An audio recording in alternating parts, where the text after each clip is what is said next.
Hello students, हमने जो new batch 2026-27 या 27-28 बैच के लिए जो हिस्ट्री की क्लासेस स्टार्ट की हैं, उसमें हम आज हिस्ट्री पेपर 2 के यूनिट नंबर 3 को पढ़ने वाले हैं। ये बात मैं आपको पहले भी बता चुकी हूँ कि जब आप बीए के थर्ड ईयर के 5th सेमेस्टर में आ जाते हो तो आपके हर एक सब्जेक्ट का 2 पेपर हो जाता है, पेपर 1 एंड पेपर 2। तो जो भी हमारे बच्चे हिस्ट्री पढ़ रहे हैं तो हिस्ट्री पेपर 1 पेपर 2 की क्लासेस चैनल पे चल रही हैं। पेपर 1 में आपको नेशनलिज्म इन इंडिया यानी भारत में राष्ट्रवाद के बारे में पढ़ना है और उसकी 8 यूनिट्स को मैं पूरा कंप्लीट करा चुकी हूँ। चैनल पर हमारे वीडियो अपलोड हो चुकी है। और पेपर 2 में आपके 3 पेपर दिए गए हैं जो कि ऑप्शनल पेपर है, आप कोई भी एक चूज करके पढ़ सकते हैं। तीनों का सिलेबस मैं आपके साथ डिस्कस कर चुकी हूँ पहले ही, तो आप देख लीजिएगा अपना नया सिलेबस। हर यूनिवर्सिटी के लिए वही सिलेबस है क्योंकि हर जगह का सिलेबस सेम है एनईपी 2020 के अकॉर्डिंग। तो जो बच्चे पेपर 2 में हिस्ट्री ऑफ मॉडर्न वर्ल्ड को चूज कर रखे हैं यानी आधुनिक विश्व का इतिहास पढ़ रहे हैं 1453 से 1815 एडी तक, तो आज की वीडियो में हम इसका यूनिट नंबर 3 पढ़ने वाले हैं, जिसमें आपको पढ़ना है यूरोप में धर्म सुधार आंदोलन और मार्टिन लूथर की भूमिका। यूनिट नंबर 1 में आप लोगों ने मेरे साथ पढ़ा कि 15वीं सदी में यूरोप की राजनीतिक धार्मिक संरचना कैसी है। यूनिट नंबर 2 में आपने पुनर्जागरण, उसके कारण, विशेषता, परिणाम को पढ़ा। अब यूनिट नंबर 3 में आप देखेंगे धर्म सुधार आंदोलन के बारे में। जब पुनर्जागरण हो जाता है, यूरोप के लोग जाग चुके होते हैं यानी पुरानी रीति रिवाज परंपराओं को पीछे छोड़कर नए चीजों की तरफ बढ़ते हैं, ज्ञान विज्ञान की तरफ बढ़ते हैं, तो उसके बाद ही यूरोप में नए चिंतन का विकास होता है और फिर यूरोप में धर्म सुधार आंदोलन की शुरुआत की जाती है। जो धर्म में देखो, कैथोलिक चर्च वहां था, कैथोलिक धर्म ही था, तो उसमें बहुत ही ज्यादा भ्रष्टाचार, बुराइयां, अनैतिकता फैली हुई थी, जिसके विरोध में एक आंदोलन चलाया जाता है जिसे धर्म सुधार आंदोलन कहा जाता है। इस आंदोलन की शुरुआत मार्टिन लूथर ने की थी, तो इनकी भूमिका आज हम पढ़ने वाले हैं। धर्म सुधार आंदोलन के बारे में देखिए, पुनर्जागरण के बाद यूरोप के धर्म में क्रांतिकारी परिवर्तन होते हैं, अचानक से बदलाव होते हैं, जिसे धर्म सुधार आंदोलन की संज्ञा दी गई। धर्म सुधार आंदोलन का मुख्य उद्देश्य था कि तत्कालीन कैथोलिक चर्च में जो भी भ्रष्टाचार, बुराइयां फैली हुई हैं, अनैतिकता फैली हुई है, उनको समाप्त कर दिया जाए। वास्तव में ये जो आंदोलन था यूरोप की प्राचीन रूढ़िवादिता और जटिलता के विरुद्ध था, खिलाफ था। इस आंदोलन का मकसद था कि चर्च में पवित्रता और ऊंचे आदर्शों को स्थापित किया जाए और जो भी भ्रष्टाचार, बुराइयां और असमानता, अनैतिकता फैली हुई है उसको हमेशा के लिए समाप्त कर दिया जाए। तो वही आंदोलन क्या है यूरोप में? धर्म सुधार आंदोलन। देखिए, धर्म सुधार आंदोलन के बारे में आपको इतना अच्छे से याद रखना है कि जब यूरोप में पुनर्जागरण हो जाता है, नए चिंतन का विकास होता है, नए विचारकों का उदय होता है, तो उसमें से एक विचारक थे, एक धर्म सुधारक थे मार्टिन लूथर, जिन्होंने एक आंदोलन की शुरुआत की। इनके माइंड में ख्याल आया कि जो कैथोलिक चर्च, यूरोप का जो कैथोलिक चर्च है, उसमें बहुत ही ज्यादा बुराइयां हैं, अनैतिकता है, भ्रष्टाचार है, असमानताएं हैं, जिनको मिटाना जरूरी है, जिनके खिलाफ आवाज उठाकर इनमें सुधार लाना जरूरी है। और अभी तक जब तक नए चिंतन का विकास नहीं हुआ था, जब तक लोग नए तरीके से सोच नहीं रहे थे, तब तक तो ये चीजें लोगों को ठीक लग रही थी। लेकिन जैसे ही पुनर्जागरण होता है तो फिर मार्टिन लूथर इसके खिलाफ आवाज उठाना शुरू कर देते हैं।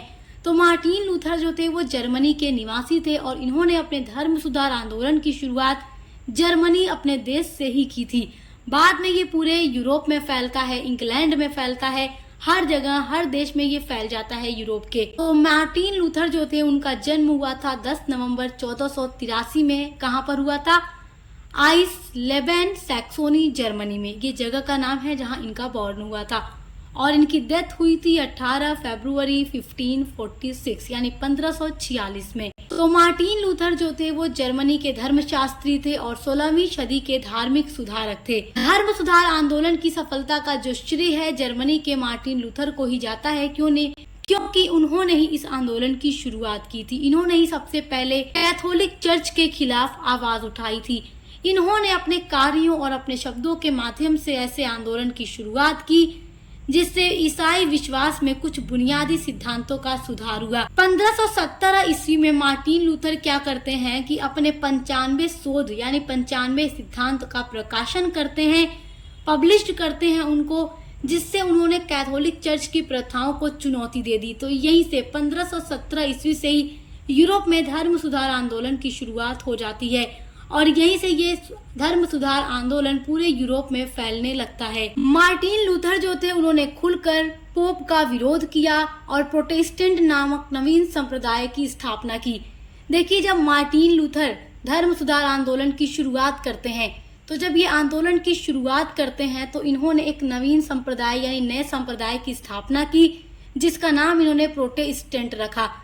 देखिए, ये प्रोटेस्ट करके आंदोलन करते थे कि जो भी कैथोलिक चर्च में चीज़ें हो रही हैं, जो भी अनैतिकता है, जो भी बुरी चीज़ें हैं या जो भी असमानताएं हैं, बुराइयां हैं, भ्रष्टाचार है, वो चीज़ें बहुत ही गलत हैं और लोगों को उनमें सुधार करना चाहिए। उन चीज़ों को छोड़कर नई चीज़ों को अपनाना चाहिए जो वास्तव में सही है। पवित्रता को अपनानी चाहिए चर्च के अंदर और चर्च में ऊंचे आदर्शों की स्थापना की जाए। इन्होंने ये आवाज़ दी, इन्होंने ये नारा दिया और प्रोटेस्ट करना शुरू कर दिया। इसीलिए इनके आंदोलन को प्रोटेस्टेंट आंदोलन के नाम से जाना जाता है। और देखिए, जब यूरोप में ये आंदोलन चल रहा था तो यूरोप के जिन लोगों को भी ये लगने लगा कि हाँ, मार्टिन लूथर ये जो आंदोलन चला रहे हैं वास्तव में ये एक अच्छा आंदोलन है और कैथोलिक चर्च में जो भी चीज़ें बुरी चीज़ें हैं वाकई में वो चीज़ें गलत हैं, उनके खिलाफ हमें भी आवाज़ उठानी चाहिए, तो वो मार्टिन लूथर के फॉलोअर बन गए और उनके साथ वो भी आंदोलन में जुड़ गए। तो ये आंदोलन आगे चल करके एक धर्म का रूप ले लेता है। तो 1530 ईस्वी में ये प्रोटेस्टेंट आंदोलन प्रोटेस्टेंट धर्म के नाम से यूरोप में जाना जाने लगता है, जो कैथोलिक धर्म के पूरी तरीके से खिलाफ था। तो यहाँ पर अब आपको एक बात ध्यान देनी होगी कि जब कैथोलिक चर्च के खिलाफ प्रोटेस्टेंट आंदोलन चला और फिर बाद में 1530 में जब ये प्रोटेस्टेंट धर्म के नाम से विख्यात हो गया, तो बहुत सारे लोग जिन्हें कैथोलिक धर्म गलत लगने लगा तो वो प्रोटेस्टेंट धर्म में आने लगे। इस तरीके से यूरोप में जो ईसाई धर्म था वो दो गुटों में दो शाखाओं में बढ़ चुका था, एक तरफ कैथोलिक और दूसरी तरफ प्रोटेस्टेंट। तो फिर क्या होता है, इन सब के बीच में एक संघर्ष पैदा होने लगता है, संघर्ष पैदा होता है, तनाव पैदा होता है धार्मिक चीजों को लेकर के और आपस में मतभेद शुरू हो जाता है प्रोटेस्टेंट और कैथोलिक में। और यही संघर्ष, यही तनाव 30 साल के युद्ध को जन्म दे देता है और यूरोप में 30 साल तक एक विनाशकारी युद्ध चलता है जो एक धार्मिक तनाव से शुरू होता है लेकिन धीरे धीरे राजनीतिक कारणों में बदल जाता है, राजनीतिक संघर्ष में बदल जाता है। तो जब आप अपनी यूनिट नंबर 4 में जाएंगे, ये यूनिट नंबर 3 आप पढ़ रहे हैं, यूनिट नंबर 4 में आपको धार्मिक युद्ध 30 साल का युद्ध पढ़ना है, जिस पर मैं वीडियो अपलोड कर चुकी हूँ, अभी आप देख लीजिएगा। आप जानते हैं धर्म सुधार आंदोलन के क्या कारण हैं? तो देखो, हर चीज के पीछे कोई ना कोई कारण जरूर होता है। तो मार्टिन लूथर ने ये जो आंदोलन चलाया था, आखिर इसके क्या कारण थे? तो इसके बहुत सारे कारण थे। सबसे पहला कारण ये था कि मार्टिन लूथर जो थे कैथोलिक चर्च में फैली बुराई और भ्रष्टाचार को समाप्त करने के उद्देश्य से अपने इस आंदोलन की शुरुआत करते हैं। दूसरा कारण है पुनर्जागरण के फलस्वरूप राष्ट्रता की भावना का पैदा हो जाना। देखो, जैसा कि मैंने आपको वीडियो के स्टार्ट में ही बताया कि पुनर्जागरण के बाद नए चिंतन का विकास होता है, नए विचारकों का उदय होता है, नए धर्म सुधारकों का उदय होता है जिन्होंने नए तरीके से सोचना शुरू किया। तो पुनर्जागरण भी कहीं न कहीं धर्म सुधार आंदोलन का एक कारण था। तीसरा कारण था समाज में तर्कपूर्ण चिंतन का विकास होना। तर्कपूर्ण चिंतन जब विकसित होता है यूरोप के समाज में, तो फिर क्या होता है कि लोग प्रोटेस्टेंट आंदोलन को ही सही मानने लगते हैं और कैथोलिक चर्च के खिलाफ वो भी आवाज उठाते हैं। तो ये भी धर्म सुधार आंदोलन का एक कारण था। चौथा कारण है व्यवहारिक धर्म की यूरोप में आवश्यकता थी, जिसके लिए धर्म सुधार आंदोलन चलाया गया। पांचवा कारण था प्रगतिशील विचारों का अभ्युदय होना, यानी कि लोग पुराने रीति रिवाज, मान्यताओं, परंपराओं और धार्मिक अंधविश्वासों को पीछे छोड़ चुके थे और प्रगतिशील यानी प्रगति की ओर आगे बढ़ रहे थे, नए विचारों को अपना रहे थे। ये भी धर्म सुधार आंदोलन का एक कारण था, क्योंकि जब तक ये चीजें अभी यूरोप में नहीं हुई थी, पुनर्जागरण नहीं हुआ था, तो इन सब चीजों में अभी कोई सोच नहीं पा रहा था। जैसे ही पुनर्जागरण हुआ वैसे ही ये चीजें लोग सोचने लगे और फिर धर्म सुधार आंदोलन तेजी से पूरे यूरोप में फैल जाता है। तो ये था धर्म सुधार आंदोलन के कारण। आई होप कि आप समझ गए होंगे। आपका अगला पॉइंट है धर्म सुधार आंदोलन के परिणाम। आपने धर्म सुधार आंदोलन के कारण देखे, अब उसके परिणाम देखते हैं। देखो, जब भी कोई चीज होती है तो उसके पीछे कारण होता है और उसको होने के बाद कुछ परिणाम भी निकलते हैं। तो अब धर्म सुधार आंदोलन जब यूरोप में हो जाता है, उसके बाद हमें क्या परिणाम यूरोप के समाज में देखने को मिलता है, क्या बदलाव हमें देखने को मिलता है, वो अब देखिए। पहला परिणाम तो ये है कि कैथोलिक धर्म में काफी हद तक सुधार देखने को मिला। दूसरा परिणाम है कि ईसाई धर्म दूसरी शाखा में बढ़ चुका था, यानी प्रोटेस्टेंट और कैथोलिक। कैथोलिक धर्म के सामने अब एक नया धर्म खड़ा था जिसका नाम था प्रोटेस्टेंट धर्म, जिसका उदय 1530 ईस्वी में हुआ था। इसकी स्थापना किसने की थी? तो मार्टिन लूथर ने की थी। उसके अलावा तीसरा परिणाम था कि शासक वर्ग की शक्ति में वृद्धि की गई और जो पोप की शक्ति थी उसका पतन किया गया, क्योंकि पोप जो थी इसकी शक्ति बहुत बढ़ गई थी और जब धर्म सुधार आंदोलन किया गया तो पोप की शक्ति का पतन हुआ और शासक वर्ग जो राजा थे उनकी शक्ति में वृद्धि की गई।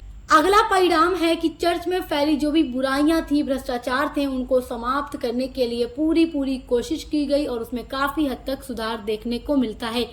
तो ये सब थे धर्म सुधार आंदोलन के परिणाम, यानी इसके बाद यूरोप के समाज में अच्छा खासा परिवर्तन देखने को मिल जाता है। तो आई होप कि आप धर्म सुधार आंदोलन और मार्टिन लूथर की इसमें भूमिका बहुत अच्छे से समझ गए होंगे।